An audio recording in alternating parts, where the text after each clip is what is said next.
talking about how I made $15,000 while I was on maternity leave as a self-employed first-time mom. So in this video, we're going to be talking about what I was up to while I was on maternity leave, how I set myself up for success to go on maternity leave, what my different income streams were while I was on maternity leave and after I came back.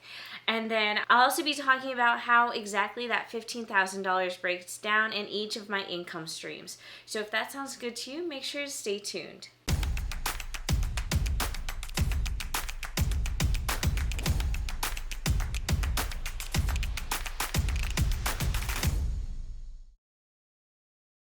Hello everyone, my name is Lynn. I'm an author, book cover designer, and the creator of the Book Launch Planner series, and I make weekly videos on the business of being an author. So if that sounds good to you, make sure to subscribe and hit the bell notification icon so you never miss a new upload. So let me start off by saying my maternity leave was not relaxing and there was no time at all to work. I never intended to work while I was on maternity leave. I know some people do, especially YouTubers tend to still film and edit and post videos. I was not one of those. I believe I took the entire 3 months off. I think I came back after 2 months. I can't remember now. But especially in the beginning, I struggled a lot with a little bit of postpartum depression. My daughter had a tongue tie and a lip tie that had to get revised. It made feedings extremely difficult, and it took a long time to get that fixed. And we're still struggling sometimes. We have things figured out for the most part, but let's just put it this way. The first 4 months of life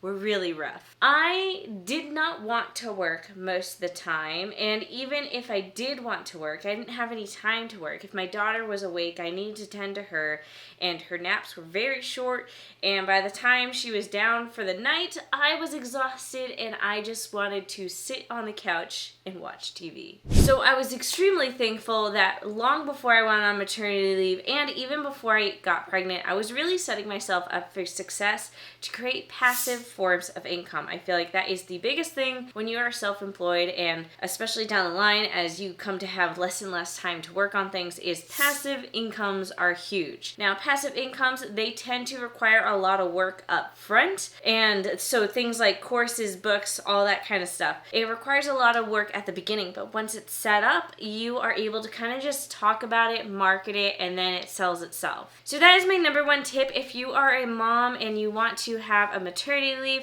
or even after maternity leave, is to have those passive incomes. And definitely don't wait until maternity leave to figure out what those passive incomes are. I've had my business for many, many years now, and it took many, many years to create a solid foundation for myself that allowed me to create these passive incomes like my books and like my courses. In fact, when I was pregnant, I was really trying to finish up another course for you guys. That way it could sell and make money while I was on maternity leave. That course is my book cover design course. It's actually a 3-course bundle because why not make 3 courses at the same time? But basically, while I was pregnant, I created 3 different courses, filmed 3 different courses, edited and curated 3 different courses, and released 3 different courses all before I gave birth. So when I did give birth, it was kind of smooth sailing. Now, courses aren't the only way and books aren't the only way. There's also affiliate marketing, like Amazon affiliates or any other things that have affiliate programs. For me, one of my biggest affiliate programs that I'm a part of is Publisher Rocket, which is a software that helps you find keywords and categories for your book on Amazon. That is one of my biggest affiliate income streams. There's also Google AdSense. So I make YouTube videos here on YouTube. When you see the ads and if you click on the ads, I make money when you click on those ads. Then of course there's also book sales. As you guys know, I'm an author. I think I have 15 books that have been released now.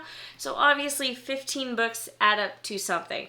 Not all of those 15 books sell actively, especially my older novels don't really sell as much, but especially my nonfiction books, since I make nonfiction content here on YouTube, those tend to sell really well. And lastly, we have my course sales. Like I mentioned before, I created 3 courses, which ended up being a one course huge bundle that I released before I gave birth. But before that, I also had a course on formatting books. So I actually have 4 courses that I sell currently, and that is a huge help when going on maternity leave and something that really is just kind of set it and forget it besides the marketing aspect of things. So like I said, passive incomes was step 1. Step 2 of going on maternity leave was removing non-passive incomes. My biggest thing before I went on maternity leave is I felt like I was constantly stuck at my computer because of emails. I worked with a lot of clients, I did a lot of freelance work, and I felt like I couldn't step away from my computer. And I knew when it came to maternity leave, and even after I came back from maternity leave,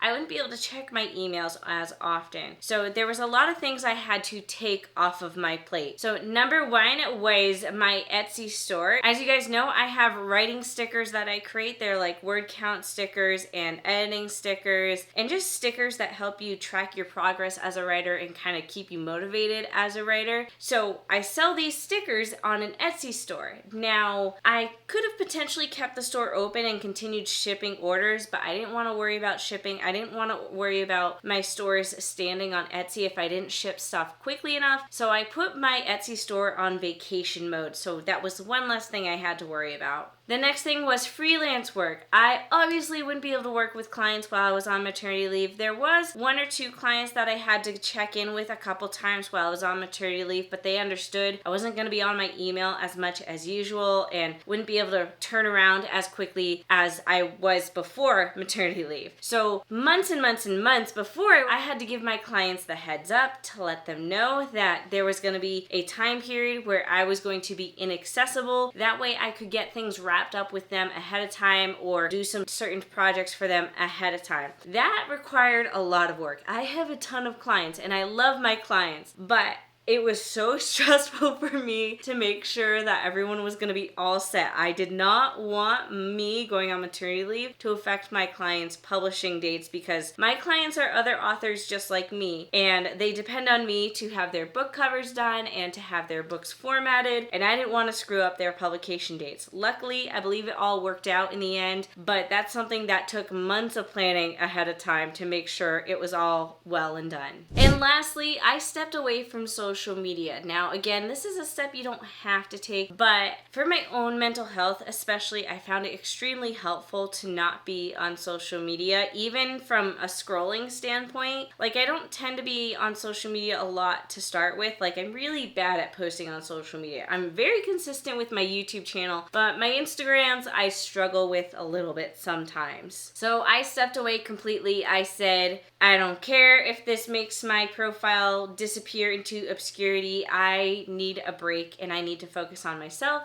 and my baby. Tip number 3 is a tip that I didn't do, but I thought about doing when I was going on maternity leave, and that's to stock up on content. One of the things I wanted to do when I was in my 3rd trimester was I wanted to pre-film all my YouTube videos and pre-edit all my YouTube videos that would go live while I was on maternity leave. And what I didn't anticipate was in the 3rd trimester losing all energy and desire to work. So that didn't happen. But if you are someone who's like super determined to stay as consistent as possible and not take a maternity leave, or at least you take a maternity leave, but from the outside it doesn't look like you took a maternity leave, then you can pre-film content or take pictures for Instagram and just have all this content on the back burner, so while you're on maternity leave you don't have to create content, but you're still posting content, and it requires significantly less work. Again, that's not something I did, but if you feel oh so obligated, you can do that if you'd like. Alright, so those are all my tips for going on maternity leave if you are self-employed. Now let's talk about my income and how it broke down exactly. So again, I would like to remind you all, I didn't work while I was on maternity leave. The only thing I did do when it comes to work on maternity leave was occasionally check my emails and occasionally do some work for clients because they had some time-sensitive stuff. But honestly, I barely worked on maternity leave, and that was, again, a 3-month period. So here's how it all broke down. So first up, we have my Etsy store. Again, I put my store on vacation mode, so I made $0. Next, we have book sales. So this is all my book sales. That's just through Amazon. I only sell my books through Amazon at this time. I don't have wide distribution anymore. And I made $1,576.63. Now, that is actually a number I'm very proud of because I did 0 marketing while I was on maternity leave. So that is truly just passive income. Now, that's where I'm a little bummed because I could have done marketing that was still somewhat passive if I had done Amazon ads, which I've had some success with in the past, and that was just not something that was even in my thought process. So it might be something that I do in the future. Or if you're an author going on maternity leave, that's something to think about as well, is possibly setting up some Amazon ads while you're gone.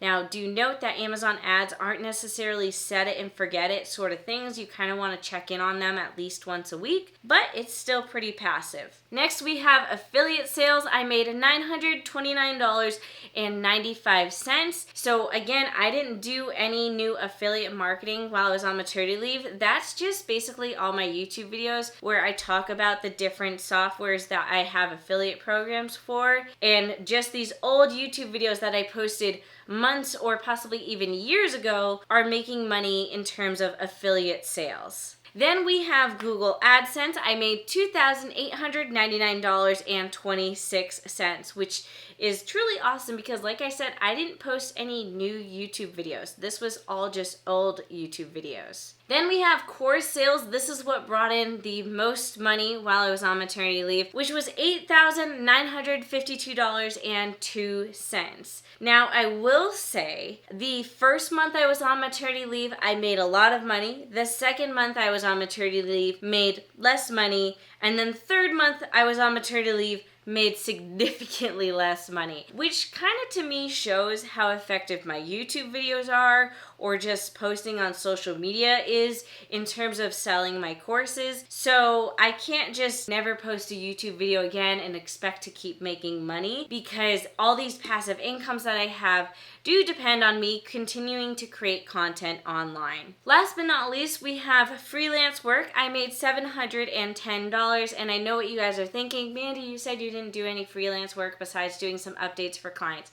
And that's true. But I did have some clients that wanted to pre-book some stuff in the future for 2024. So that's just me pre-booking clients. So that is not passive income, because even though I made the money without having to do any work right now, I will be doing the work later in the future with those clients. So all of that totaled to $15,067.66. That is what I made in 3 months while I was on maternity leave, doing nothing but caring for my baby and myself. Now, like I mentioned, with the course sales, things started to dwindle in the end in terms of money. So I made the most money in month 1, then a little less in month 2, and then things really started to dwindle in month 3, and that's when I was like, okay, Mandy, time to go back to work. But that just goes to show that I did set myself up for success correctly and allowed myself to make money and not have to worry about finances while I was at those really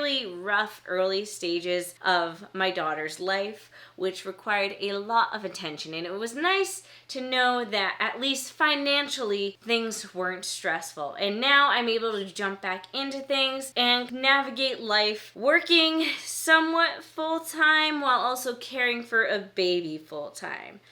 I don't quite know what I'm doing yet, but we're figuring it out. Anyways, that is how much money I made while I was on maternity leave. That was also my tips for going on maternity leave. If you want to see more videos like this in the future, let me know in the comments down below. I always love to hear what type of videos you guys like to see. Otherwise, that is it for today, and I'll see you guys all in the next video.